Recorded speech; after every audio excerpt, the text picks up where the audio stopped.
"Look, you're just not cut out for this," my boss, Chris, said coldly. The others pretended not to notice. "Make sure you collect the payment properly. Besides, it's not fun being around you." I had gone to a problematic client to urge and confirm payment since they were behind, but ended up returning after being begged, "Please, we'll pay next month." This troublesome client who never keeps promises was actually Chris's account. He forcefully pushed this annoying customer onto me. "You may be earnest, but you're not savvy. You're not suited for this industry," Chris sneered. I could hear the mocking laughter of my coworkers. There was no life for me there. Eventually, I quit the company I had worked at for 6 years and decided to return to my hometown. I'm Mike. I'm 28 and jobless. I moved from a small town to the city after going from high school to university steadily, landing a job at a major company's branch office. Despite achieving fair success as a promising newcomer in the glamorous city, I ended up being envied and begrudged by seniors, colleagues, and bosses. "Mike is getting too cocky," they would whisper, ultimately leading to my resignation. After the holidays, I packed my bags, and on the train ride home, I sighed, wondering how to break the news to my parents. But they welcomed me back without a word of reproach. It was a long-awaited return to my childhood home. I decided to take it easy at my parents' house for a while. Settling back into my old room, I was reminded of my student days.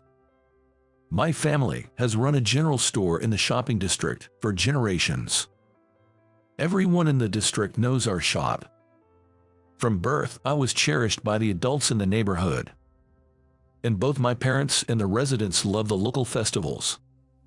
My grandfather and father were drummers in the festival music band, indispensable to the summer festivities. From a young age, my father taught me how to play the drums, and before I knew it, I was part of the ensemble. Maybe it's in the blood.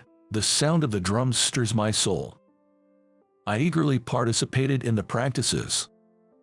The adults in the community would say, "A festival isn't complete without Mike's drumming."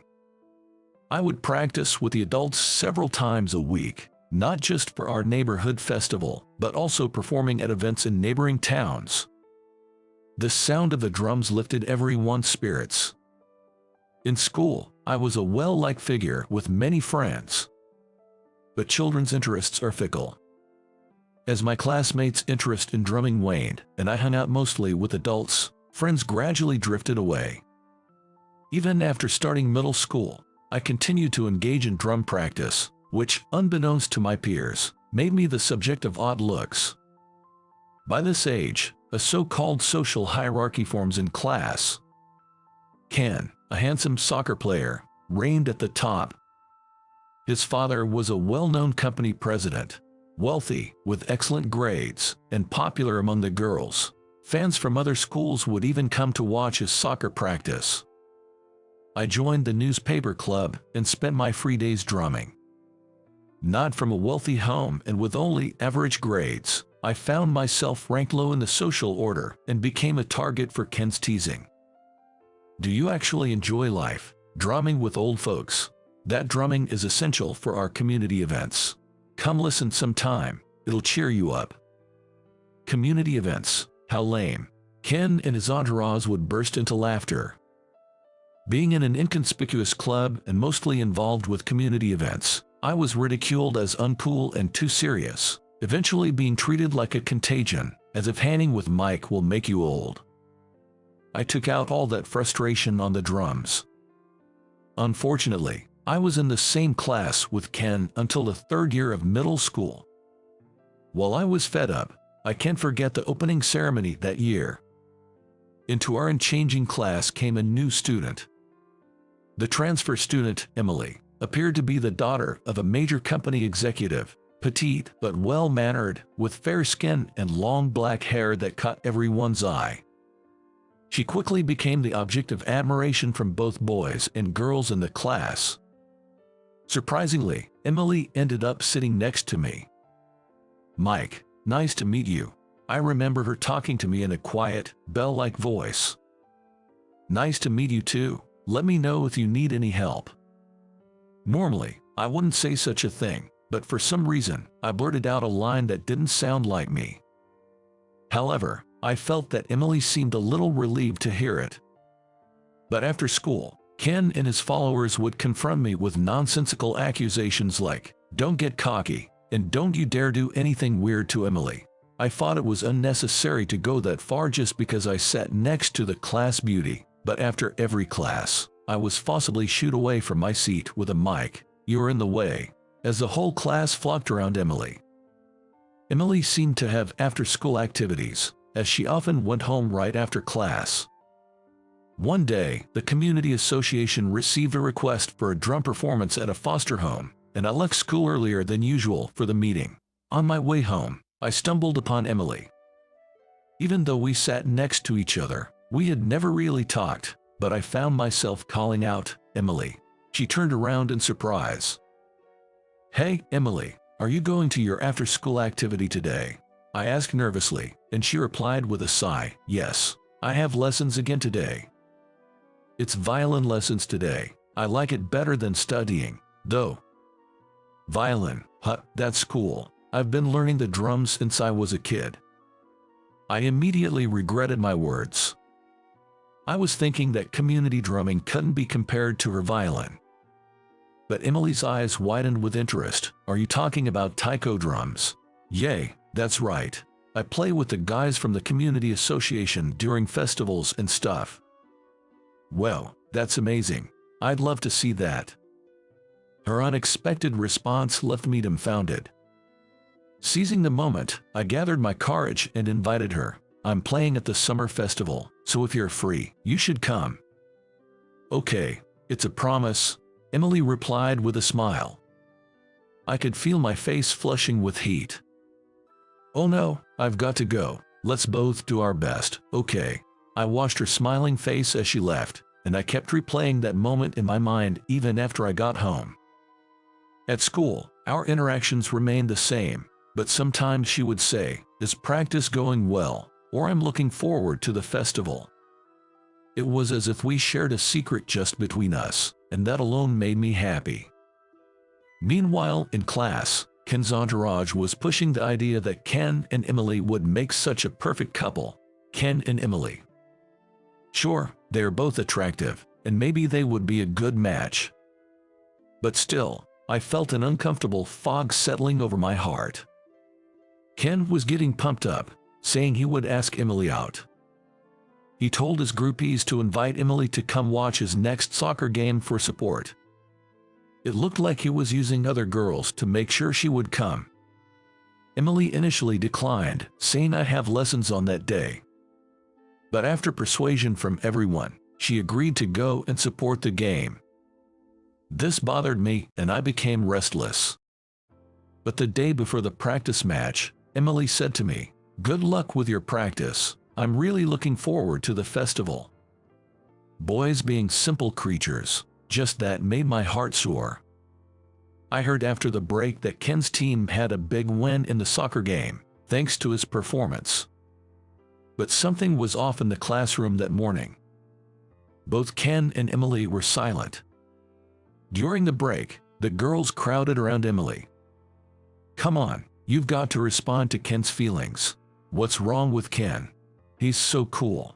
Apparently, Ken had asked Emily out in front of everyone after the game. But Emily didn't respond and just went home. Cut it out, guys. Emily's just bewildered by the sudden move. Unexpectedly, it was Ken who intervened. However, his forced smile suggested that his pride had been wounded and he was trying to hide his desperation. From that day on, Emily became quieter and stopped talking to me. Then came the last day of the semester. "Good luck with the drumming. I'm rooting for you." After the ceremony, as I was about to leave, Emily spoke to me with her usual smile. But that was the last thing she said to me. She didn't come back for the start of the next semester. Our teacher said that Emily had transferred again due to her dad's work. I never got the chance to show her my drumming after all. Ken quickly started dating another girl, and Emily was gradually forgotten by the class. Years later, I found myself thinking about Emily again. She was someone I couldn't forget. Maybe my first love.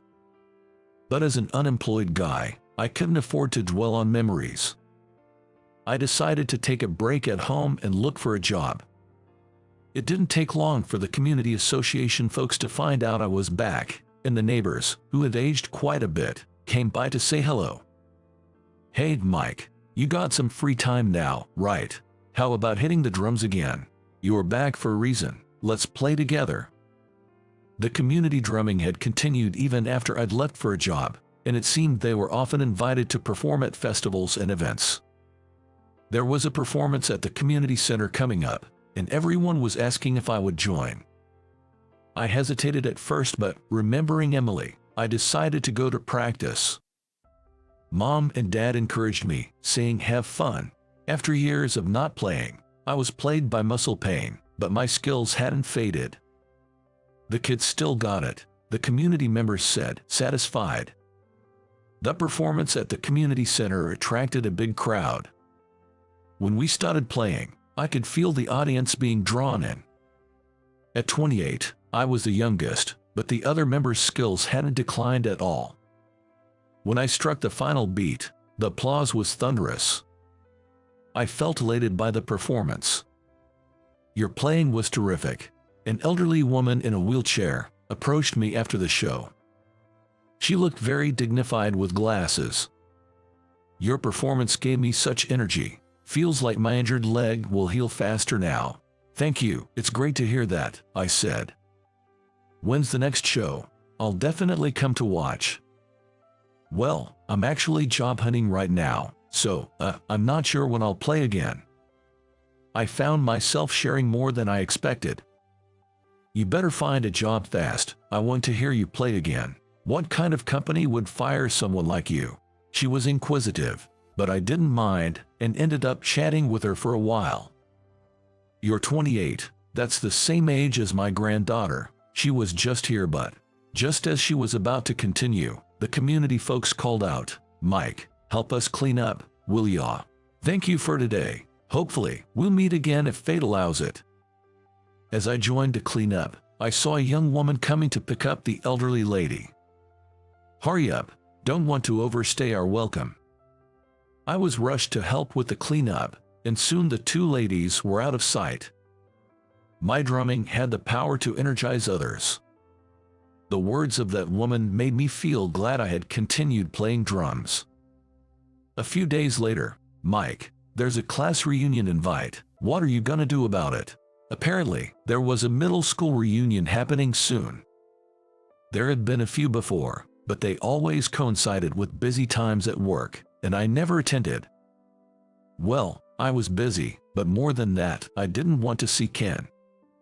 Why not go for a change of pace? You might even meet someone nice. "Yeah, Mike, you should meet up with friends your own age. You've come all the way back home after all." Persuaded by my parents, I decided to attend the reunion to get a change of scenery. On the day of the reunion, I headed to the hotel that was the venue. It seemed there were other groups using the hotel today as well.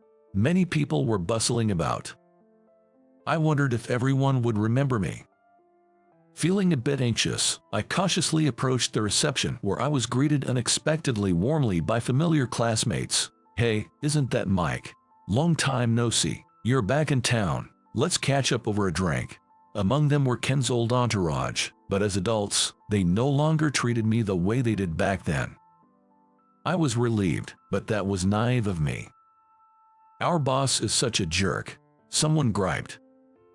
"Yeah, the one with a face like a pug," others added.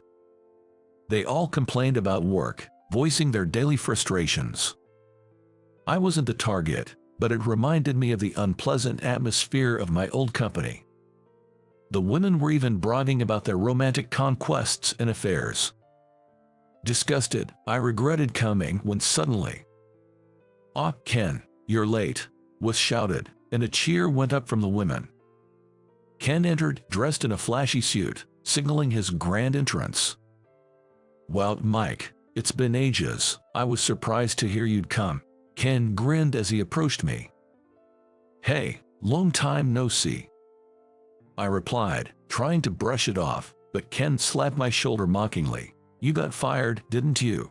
His loud voice made sure everyone heard, and the mocking laughter of classmates followed. Really? Wow, Mike, that's lame.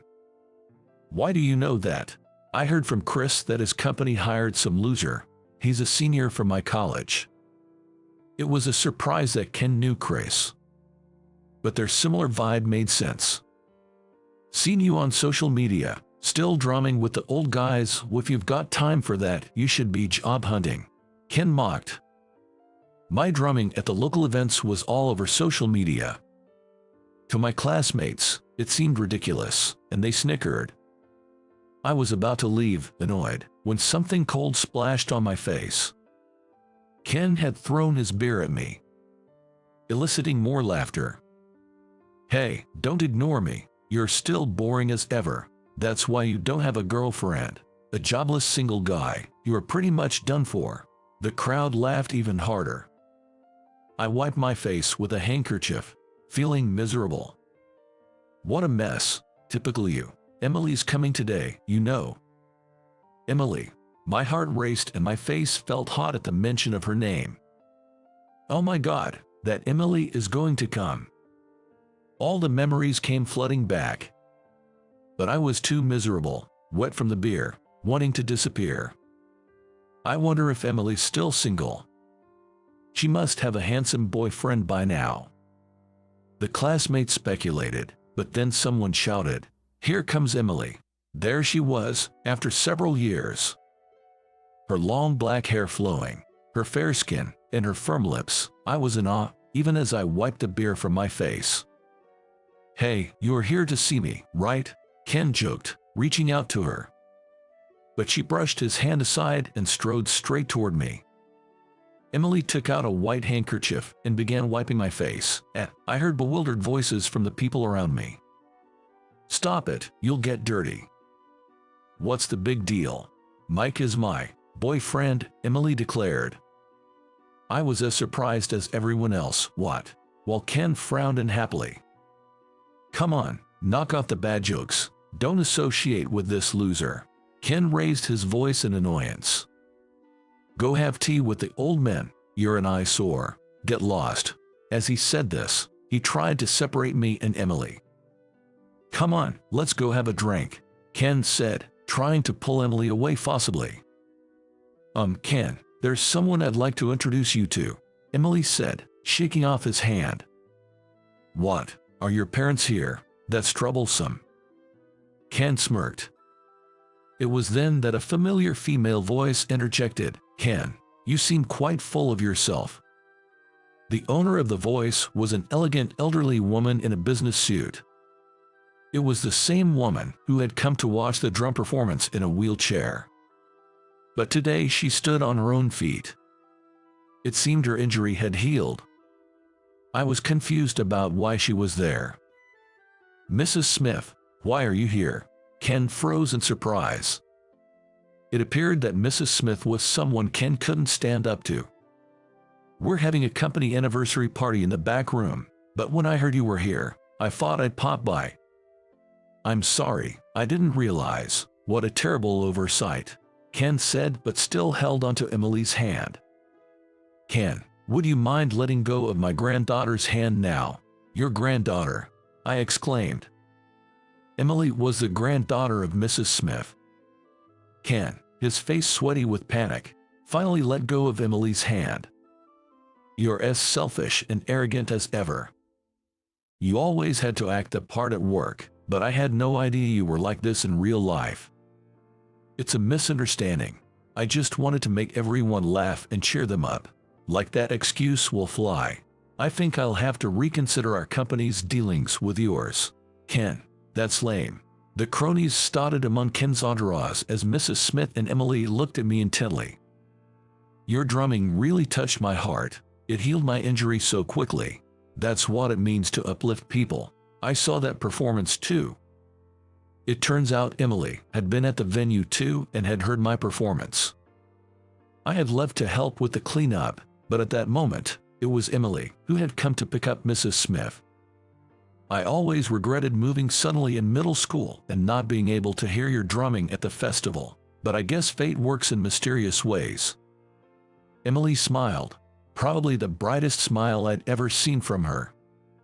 Ken, having lost his earlier bravado, mumbled an excuse about having something to do and left the reunion hastily. His cornies soon followed suit, and the reunion quickly wound down. Emily, talk more with him. Don't be so quiet like you used to. It won't do, Mrs. Smith advised. Mrs. Smith gave Emily a gentle push on the back and then headed to her own company's party venue. Emily and I made eye contact. Since we're here, do you want to grab a drink? I was nervous and couldn't keep eye contact, but Emily nodded happily. We then talked about the times when we were students. When she transferred to our school, Emily was worried about fitting in.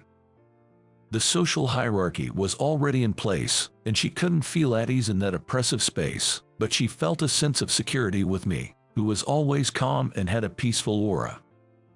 That day at the community center, I really wanted to talk to you, but it had been so long, I didn't know what to say, and before I knew it, I couldn't find the words, but I thought maybe I'd see you at the reunion, so I decided to go. I'm glad I got to see you, Mike, but sorry for lying about being your girlfriend. She apologized, but honestly, what man would be upset by such a claim? All I could do was respond with an awkward laugh. Emily had moved back to town this year to help with her grandmother, Mrs. Smith's company. Grandma keeps saying her injury healed thanks to your drumming. When I told her you were my classmate, she insisted I bring you along. And actually, the company is hiring now. Would you like to try out for an interview? Me? Really? Just a referral. But don't say just me. You should have more confidence, especially with how wonderfully you play. Emily encouraged me. After a few days of consideration, I decided to interview with Mrs. Smith's company. I got the job and spent several months training at another branch out of state.